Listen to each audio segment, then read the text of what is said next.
ಕಾವಲಿತಾರೋ ತಿಮ್ಮ, ಕಾಲು ನೋವು ಅಮ್ಮ. ನೀರು ಸೇದೋ ತಿಮ್ಮ, ಕೈ ನೋವು ಅಮ್ಮ. ಊಟಕ್ಕೆ ಬಾರೋ ತಿಮ್ಮ, ಓಡಿ ಬಂದೇನಮ್ಮ.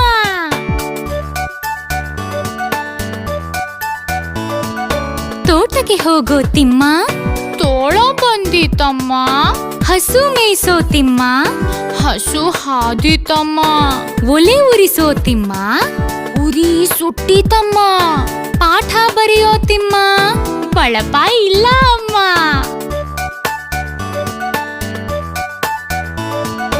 ಹೂವು ಬಿಡಿಸೋ ತಿಮ್ಮ, ಹಾವು ಬಂದಿತಮ್ಮ. ಕಾವಲಿತಾರೋ ತಿಮ್ಮ, ಕಾಲು ನೋವು ಅಮ್ಮ. ನೀರು ಸೇದೋ ತಿಮ್ಮ, ಕೈ ನೋವು ಅಮ್ಮ. ಊಟಕ್ಕೆ ಬಾರೋ ತಿಮ್ಮ, ಓಡಿ ಬಂದೆ